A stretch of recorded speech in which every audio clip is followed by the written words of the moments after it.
Welcome to Home and Away, a Tottenham Hotspur podcast hosted by myself, Graham Spice, and Glen Cowie, where we'll talk about all things Tottenham Hotspur from both the match attending and international supporters' view.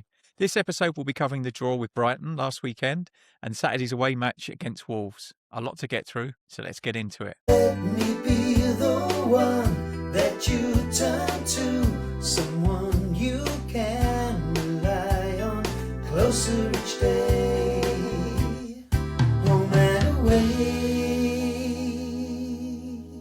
Glenn, how you doing? Yeah, pretty good, mate. Pretty good. I think sharing off air, early start for me this morning, a 4:30 wake up for the Anzac Day dawn service that my son was proudly part of, and he marched past me, making sure to look only forward. Didn't register that we were looking and trying So to you video weren't giving it. him all that from the side? Yeah, exactly. Yeah, trying to put him off. No. So yeah, I'm broadly okay.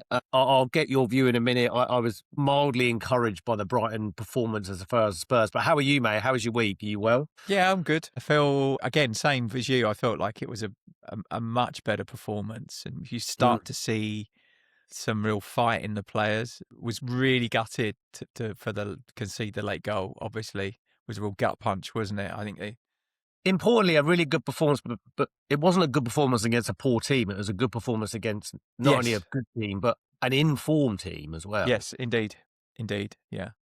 And we were a Danso mistake or Xavi Simons not getting cramp away from probably winning it, you know?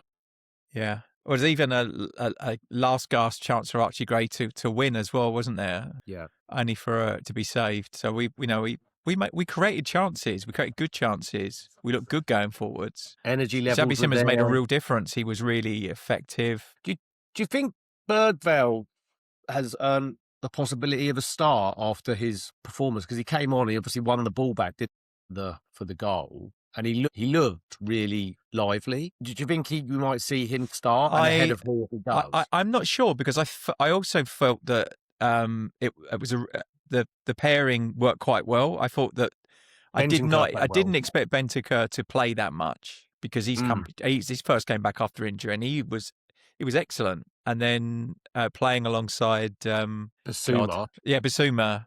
Yeah. I think it just worked really well. Well, Bissouma, we don't actually need him to be a great player or a good player or even something for the future. We just need him to play well for 5 games. Need about 270 minutes of football out of him between now and the end of the season. And then he can go where he wants. Yeah. Then I don't care what happens. We'll send him off with our best wishes.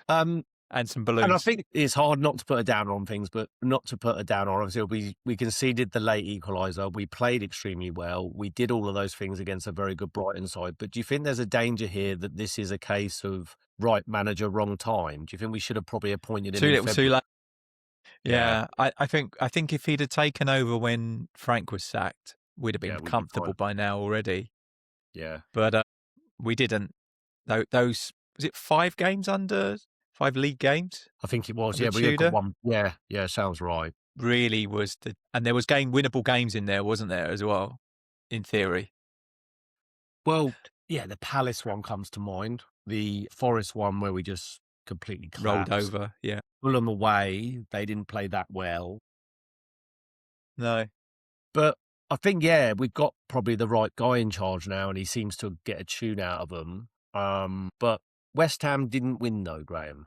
They didn't win against Palace, and I had them down to win that. I thought Palace would be still hungover from their European. I think Palace were unlucky not to win. They had a goal disallowed, didn't they, as well? Yeah. Which was unfortunate. So look, I think with the bookmakers, we're still favourites to go down because of our position, but 15 points is still a lot of points to play for. I mean, where do you sit on that Brighton point being an important point that could end up really playing and keeping us up? And then the West Ham fixtures, they've got to go to Newcastle, and you don't know what you're going to get with them being Newcastle. And then they've got Arsenal at home, and Arsenal have to win every game to win the title. We've got Wolves this weekend, and they're already relegated. I mean, where do you sit on the hope? I'm going to call it the hope-o-meter. Like, where? I feel like I don't want to put too much on this until we've played tomorrow. I think the Wolves game, once we've got that one out the way, and then we'll know. If we lose it, then I think we're screwed and we're done. But if we win it, and for instance, if we win it and West Ham lose or draw, we'll go above them, and we've got a goal difference in our favour still. And then it's going to be neck and neck, I think, all the way. But I think we need the win more than we need the performance tomorrow. We need the 3 points. Almost don't care how we get them. I literally wouldn't care if Danso, it rocketed off his arse or something and went in from a corner. Don't care. It can be as ugly as you like, but we need the win. We need the 3 points. As much as anything, just to break that cycle of 15 games without a win, and 118 days or whatever it is. It's much probably more than that now, but we just need that. We need that gone. At least then the performance last week was good, but we need the win now. We can't afford to have 5 more good performances and not get the points. Yeah, it has to. Almost don't care about the performances. Can be whatever they need to be. They just need to be enough to win the games, or at least 3 of them. I think 3 gets us safe. It has to equal points on the board now, doesn't it? Yes. You could almost say in February a point isn't enough against Wolves. Yeah. 3 points against Wolves. 3 Who's points next? against Villa. Is it Villa next? Yes, that's Wolves, Villa, Leeds. Leeds should be safe by the time they play us, though. Yeah, Leeds, Chelsea, and then Everton last game. Yeah. Chelsea, you don't know who the hell's going to turn up, do you? I mean, it's got the boot room boy taking over this time, haven't they? I was hoping that they wouldn't have pulled the trigger on Liam Rosenior. Yeah. But I don't think they could afford to do another 3 or 4 games without. I mean, they were looking as bad as us, weren't they? They hadn't scored a goal in 5 games. Ironically, they're in worse form than we are. We've got a point in the last 5 games. They haven't. Yeah. Look, Stamford Bridge is always a tricky place to go for us, and they would like nothing more than to deny us winning so we go down or goes to the last day or something. Have they got anything resting on it now? I mean, are they still in a position to... I don't know where they are in the league. Probably. Well, I think... They're not going to get Champions League, are they? Well, of course, they've got Leeds in the FA Cup semi-final this weekend. So if they... Let's hope there's a lot of injuries out of that match. Yeah, or it goes to extra time or something. Yeah. So I'm just looking at what they have. They're 8th and they're on 48 points. 5th, Liverpool is on 55 points. So it looks like Champions League's done. So it's Europa or Conference League for them. Yeah. And they're a point behind Bournemouth, 2 points behind Brighton in 6th. So there's still probably something them play for. But at the end of the day, Graeme, them having something to play for is simply playing us. We saw what happened when we were going for the title, right? When Leicester won it. Yeah. Chelsea had nothing to play for and they rocked up. Hazard suddenly turned into prime Maradona. But let's be honest, right? That the Chelsea team of that season is about 5,000 times better than the Chelsea team of this season. Yeah. I still, for the life of me, cannot understand how they spent so much money. So much money. It's like the national debt of a country. It's ridiculous. To be that average. They've gone, it's almost like it reminds me very much of when we sold Bale, like when you just bought 7 players, hoping that 1 or 2 of them would end up being real gems. They just gone out and blanket bought every potential player in the world and hoping that 1 or 2 of them will come good. That club at the moment really screams not too dissimilar to us, but for maybe different reasons. There seems to be completely rudderless and no real direction at executive board level. But their approach has been wildly different to ours in that we haven't spent any money and they've spent a shit ton. We spent the money. We just we bought a bunch of average players as well, but we just didn't buy quite as many of them. Yeah, no, indeed. And they got pretty much the first pick of all of the up and coming talent around the world, didn't they? Because they just put them on ridiculous contracts. But even like players like Delap going there, it's just odd to me that these young... He's getting dog's abuse there as well from the fans. Yeah, he's a good player. He would have been wise to probably stay at Ipswich for another season and then make... But let's be honest, right? He's not a world-class player. He's not the kind of player that Chelsea were buying 10 years ago. No, he's not. And maybe that's their... Actually, it reminds me of the kind of player that... Do you remember when Abramovich first got there? He basically bought everyone in all the English players. A British with Damien Duff. Yeah. He brought a big cohort of young Scotty Parker. Yeah, Scotty Parker. He bought everyone that could had basically more to stop everyone else having them rather than really needing them. I have to say, I don't know if you've been similar to me. I can't really sit here with too much of an informed view on maybe how Chelsea have been playing because I haven't watched a lot of highlights. No, I've hardly watched any Tottenham apart from. Yeah. I'm struggling to watch our own games, let alone anyone else's. Yeah. It's funny. I shared with, obviously, we've got the WhatsApp community groups and the Australian, New Zealand one with our New Zealand friends and yourself. I shared a photograph and a story that I've gone to, and I'm going to start going more frequently, but the South Melbourne FC game last weekend. Mate, and to our listeners and viewers, I would encourage all of you to get involved at some level of lower level football because it's a bit of a throwback. And it reminded me that football is enjoyable. You know, it's like you pay your cash on the gate, you go in, you sit where you want. There was the Euro going because it's a Greek-based club. It's where Ange Postecoglou was, of course. There's a little clubhouse, a really good little atmosphere. There's probably 700 people there, but it was great. Yeah. So, yes, football is still enjoyable. You just got to go and find it. Yeah, look, so I mean, the Brighton match, Xavi Simons, probably his best performance in a Tottenham shirt. A good goal and an assist. And he looked really good. Was really happy with that. When you play him in his natural position, isn't it?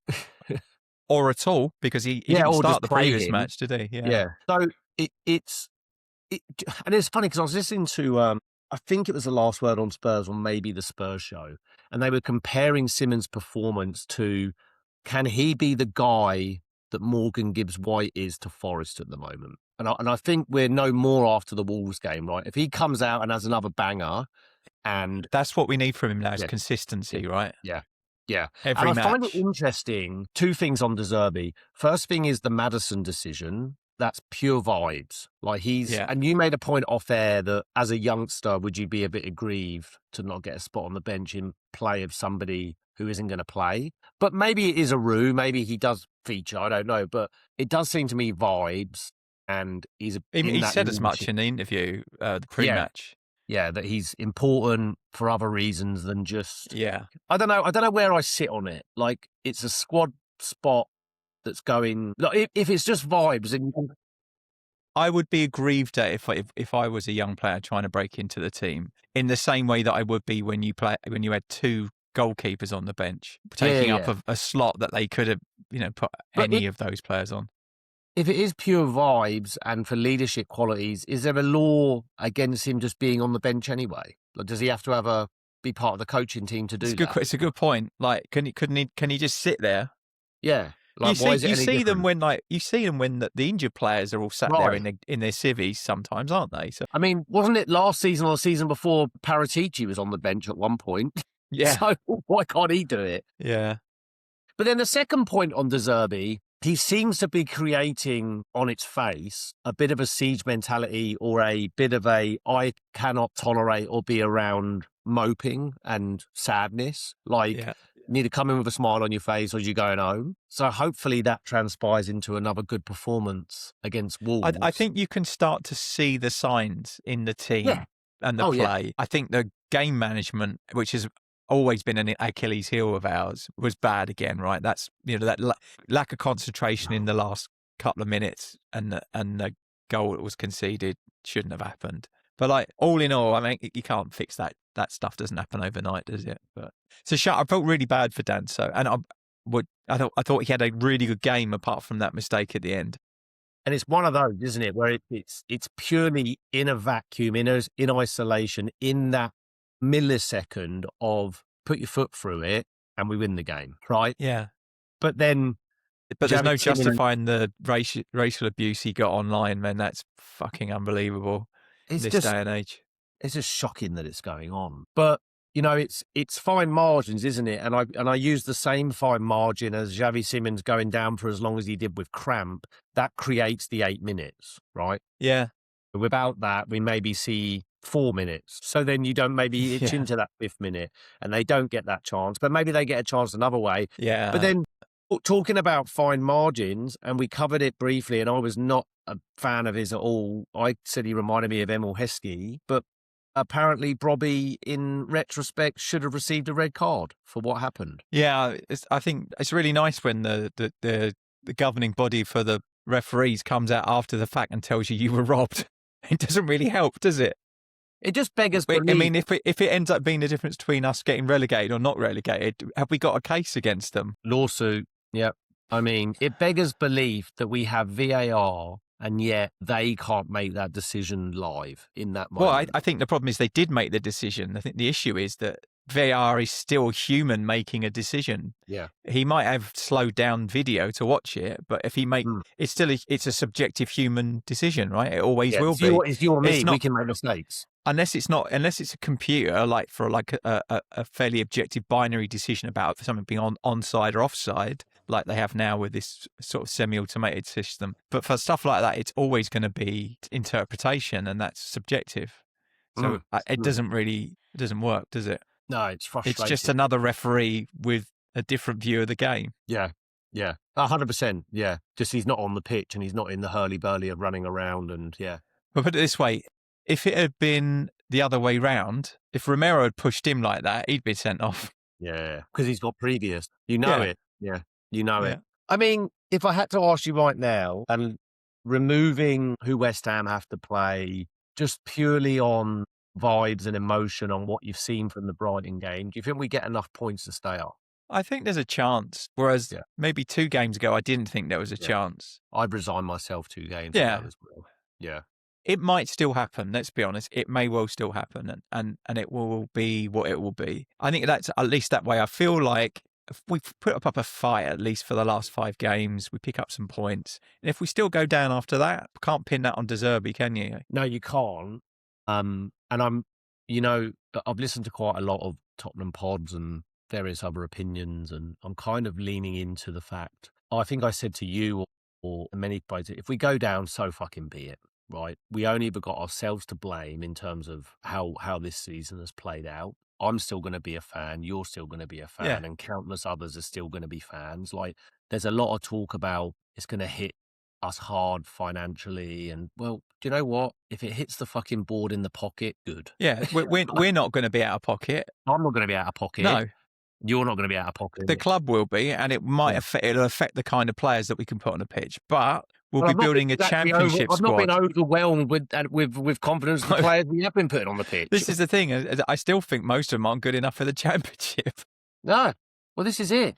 This is exactly it. The problem we might have is moving some of them on the massive salaries that they're going to be on. We better hope that they've got good clauses in their contracts to half their salary or something. Do you know? And even then, I think they'd be overpaid. It's funny, isn't it? And I hope we don't end up in a similar position to them, but Leicester City, very, very similar. Wow. In the context of that squad, that championship squad, some of the wages, like Harry Winks is on 90 grand a week and they're League One. Like, I mean, it's just nuts. Skip's still there as well, isn't he? Yeah, he's on 50 grand a week. Yeah. And he's not even been playing. He's been nowhere near the team, I don't think. I saw footage, and credit to them, they were very agreeable, but there was a group of fans outside the stadium, outside the King Power, and they were waiting for the owner, and some guy's videoing it on his phone, and they were just calling him over and just saying, we just want to talk to you. We just want to talk. We don't want to hurl abuse. We just want to talk. We want to understand what your position is. And credit to the owner, he did come over because it's his son, the owner that got killed in the helicopter crash, wasn't it? Yeah. But to go from, in a decade, Champions Premier League, and we were close FA Cup winners 5 years ago. FA Cup winners 5 years ago. It's nuts, isn't it? How quickly things can turn and change in a football club. Yeah. And then you could look at us. In the bottom 4, is it the bottom 4 that goes down? 3 or 4? 4, is it? It might be 4. I need to look, yeah. Maybe it's 3. 4, I think it is. And you've got 2 previous Premier League winners, right? I think Blackburn are in the bottom 4 as well at the moment. They're close. They're not quite, but they're close. Oh, West Brom far away, yes. They got a points deduction today as well, West Brom. Oh, they did, yeah. So does that I wonder if that puts them down. But anyway, yeah, it's 2 points. It's an interesting one, isn't it? When you look at like Leicester being Premier League winners, Blackburn, we covered this before, how these teams and circumstances, some are controllable, some are not. I think in some cases it's just bad decisions. And you point to bad recruitment. Yeah, bad. And the man make a massive difference, can't it? I saw who I hate with a passion. I saw Martin Keown on TalkSport a few weeks ago saying, get Thomas Frank back to finish what he started. I'm like, what's that? Not scoring goals, not creating chances. Like, I don't want that man anywhere near us. We can have a string of losses and draws. Yeah. And I don't think there's a singular point of blame. Like, I think there's a collective. There's plenty to go around, isn't there? Yeah. I mean, you've got the Paratici mess. You've got the Langer. You've got inactivity Frank, in the January window. And when he won something, you've got the Levy being very much in control. All of that at the beginning of the season with Levy going and the instability behind the scenes and it's just been a perfect storm of problems, isn't it? On the pitch, I think Cristian Romero has been one of the worst captains I've ever seen at Tottenham Hotspur. I think he's been appalling. Not really a captain at all, is he? He's appalling. He's got terrible leadership skills. He's got no discipline. He's always got something to say. Yeah, I'm surprised that I'll be surprised if he stays. It'd be a miracle if he stays. I think the club want him out as well because he spent half the season calling him out, didn't he? Yeah, I'm tired of him. And I guarantee you, he'd go and have a great World Cup with Argentina. You know, probably win it. Yeah, most likely again. Yeah, it's the age-old thing, isn't it? So look, relegation. I'll answer my question I asked you. I see a bit of hope there because of the performance. My hope is, and other teams have done this to Wolves recently, I hope we go and stick 4 or 5 past them, like Nottingham Forest did against Sunderland. And West Ham. Yeah, it would be lovely to go and do that, get the confidence up, because we create enough chances against Brighton that seems to be in our locker. It just all depends on how Wolves react to going down. Like, does a negative... Are they relaxed and they suddenly start playing without fear, or are they... There's no worries now. Yeah. So, I don't know. I hope... Do you see him making many changes? I might ask if Bergvall starts, but I think the only change he will make is enforced because of injury. So I think that Udogie will be swapped for probably Spence, I'm thinking. Yeah. And then Sousa being on the bench as a kind of backup for him.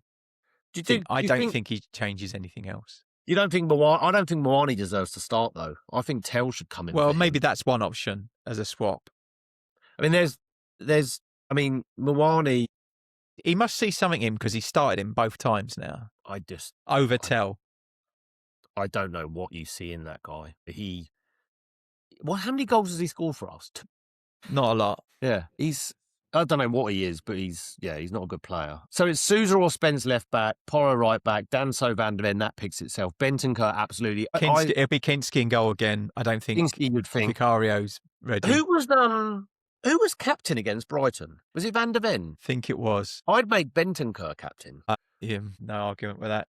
I mean, I don't know why he wasn't. But the interesting thing is also, I think for the first time in many, many, many weeks, we play at exactly the same time as a rival. Yeah. So we kick off the same time as West Ham do. Everton have still got something to play for. They're 3 points off of Europe with a mildly negative goal difference. Moyes, does he have something to prove going back there? You know? Yeah. I don't see... Put it this way. Team as well. They've been playing really well. They're not a bad side. I don't see Everton going to West Ham and just rolling over and being poor. They've got a good away record as well. Yeah. Whether that transpires to them beating West Ham remains to be seen, but I think... All we need is for them to make sure that they don't win. Correct. If West Ham don't win between now and the end of the season, we've got a chance. But even if they draw every game. I fell into this camp as well I thought West Ham would go to Palace and win. They didn't. They got a 0-0 draw. West Ham are down there with us for a reason, right? They're not very good. And have they had their little bump and now is it our turn? I mean, God, we're long overdue. We're long overdue. Yeah. I mean, in about terms 2 seasons worth a bump. My word. Absolutely. So, in the spirit of the podcast... Obviously, we're recording on a Friday and Forest played Sunderland tonight. Was it Sunderland or Sunderland? And they beat them 5-0 away. They were 3-0 up after 20 minutes. Yeah. Yeah. So, that was... could have done without that, to be honest. Would have been nice to keep Forest within touching distance, but I think they're pretty safe now. Well, where was Sunderland? I think they're on 36. Is it 36 points they're on now, something like that? 39, I think. Really? Already? Jesus. Yeah. Let's have a look. Hold on. They're 39. So they're pretty much safe. They probably need another point. Wolves, we're 5 points clear of us, and then they're away to Chelsea, then home to Newcastle, away to Man United, home to Bournemouth. So I think they'll be all right. They'll pick up a point somewhere in there. You would think so. So in the spirit of the podcast on our viewing experiences, what's your... so it's a 3 p.m. kickoff for you. Yeah. midnight for me. I'll be watching it tomorrow morning, I think. Difficult one for me tomorrow. You got plans? It's Heather's birthday. Well, there you go. I think I might have to record it and watch it in the evening after she's gone to bed. There you go. Will you be able to keep? I won't be able to keep. I'll have to watch. I'll see. I don't want to. I'm not going to say anything that might be used against me. But well, I'll probably watch it in the evening. I have the added benefit of me keeping from the score when it's a midnight kickoff is easy because I'm just asleep. Yeah, for me it's much more difficult because I'd have to remember to turn off every app on my phone that might accidentally give me the score. Yeah, no, indeed. So speaking of the score, what do you think it's going to be? Do you think it's going to be cagey? Do you think we're going to go there and just play with a bit of freedom? And I think we have to. I think we have to play like we like football again. And I think that's part of what he's trying to impart on them in training. Is you have to enjoy it. Play with a smile on your face, like you really enjoy playing football again. Because some of them have looked like it's been a chore and really struggled to see. They've not enjoyed it, and I can imagine it must be pretty soul destroying to go through. Well, it has been for us, so I'm sure it is for them as well.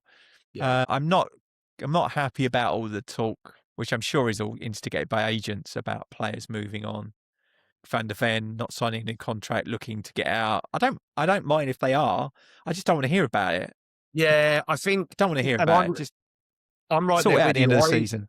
A large cohort of those players that probably will end up going, I'm actually not bothered. I'm like, yeah, go. I don't want to see you in the Spurs shirt again because you're part of the reason we're in this problem. But right now is not the time to be talking about it. And it's just disruptive, isn't it? Yeah. It's disruptive. Do your job. So you're going to put a score prediction on it for us? Oh, good question. 2-1. Yeah, I'm going to go the same. I think 2-1. I think I can see us maybe going 2-0 up and then scoring and getting rather nervy. I wouldn't be surprised. But back to my point, I'd love for us to just go and do what other teams have done to them and send a bit of a message that, no, we're in this fight. We can score some bloody goals and we can get out of this mess. But because I think, as I said, ugly's fine, right? I don't care how we just need the win more than we need a performance. I almost don't care what it looks like at this point. I would suffer a very ugly 1-0 win and be very happy with it.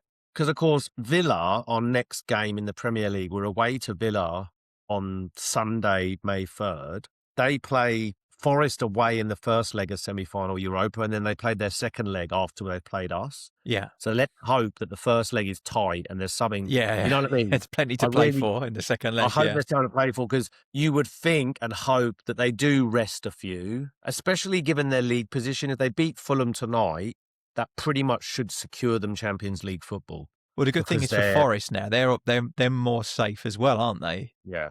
Because.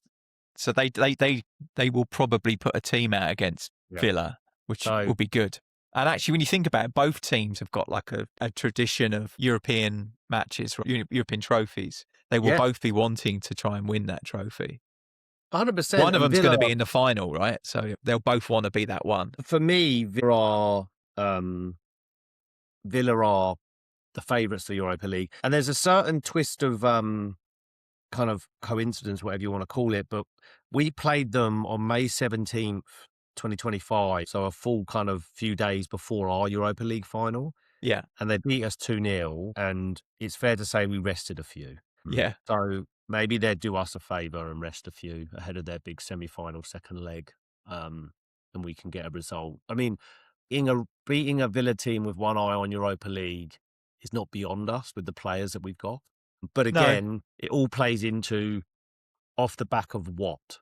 We need to beat Wolves first. That's the first one in front of us. If we don't win exactly. that game, one game, that there's no point looking further ahead than that. We can look at we know there's 5 games. We know all of them are winnable with a certain set of circumstances. Like we have to turn up, we have to play very well in all of them. We have to avoid any further injuries. We need other teams not to be at their best as well. We need a bit of everything to really go our way, but they are all winnable. Yeah. But we need to stop predicting that and start showing it. We need the wins. Yeah. That's it. Well, it's like Van der Ven, was it a month ago, 3 weeks ago, and he came out and said on the press conference, no, it's nonsense. We're not planning for moves. We do absolutely care. Well, you haven't shown that. Yeah. Still haven't shown that. At least I felt like I felt like last weekend that we saw a bit of that. Oh, yeah. I think so too. Like, there were still the individual errors, and sometimes you can forgive those when you put in a bit more of a collective performance. The trouble, we've got ourselves in a position where those individual errors might be the things that send us down. Yeah. Which is immensely frustrating. In this instance, the damage has been done across the whole season, right? Not in these last 5 games. Absolutely. In fact, it almost, if we won if us and West Ham win all of our remaining games, we go down anyway, right? So in theory, we could end up on 46 points and still get relegated. Yeah. No, indeed. But I don't think that will happen, obviously. But it's just a case of So much can happen. There's going to be so many more twists. We could well be sitting here in 24 hours' time and we've won, West Ham have lost, and then we're a point ahead of them, right? Things can change quickly, and let's hope that they do. Just on a separate note and a bit of a plug, we're going to have a little bit of a bonus episode, I think, aren't we? Off the back of the news that we're talking to a sporting director in Germany. We're going to have Sebastian Kehl is being heavily linked to be our next sporting director. And Ben, who we've had on previously as a guest. German football expert. Yeah, who spends a lot of time covering the Bundesliga and is very familiar with Dortmund as well. He wrote a piece about it last week, actually, which I saw on LinkedIn. So I'm looking forward to having a conversation with him about that. He can tell us a bit more about him and what to expect. Yeah, so a bit of a bonus. But it's interesting. I've looked around and I see mixed messages from Dortmund fans. So it'd be nice to get a kind of slightly more objective view. Yeah, I'd be interested to get his view, and that recording is happening in the next few days. That'll be a bit of a bonus episode. But I read something. Didn't this particular sporting director that we're going after, did he fall out with like Jude Bellingham's dad or something? Like, I read some story. I don't know. So maybe see what you can get see what inside track Ben has in what he can share. Yeah. He's got good knowledge. Yeah, looking forward to that. I would like to say I'm looking forward to the Spurs game. I'm probably not. I'm just going to endure it. Let's hope that we actually show up and have a good performance. I'll probably be watching on delay. But yeah, I didn't have a great deal else other than that short plug for the episode ahead. Unless you had anything more, mate. I don't know if there's got anything more to add from yourselves, but I'll just close out from myself as always with come on you Spurs. No, nothing else from me. So thanks to everyone who's listened in. Please like and subscribe to the podcast to tickle the algorithm so we can get in front of more Spurs supporters. And as Glenn said, come on you Spurs. Let me be the one that you turn to, someone you can rely on, closer each day, home and away.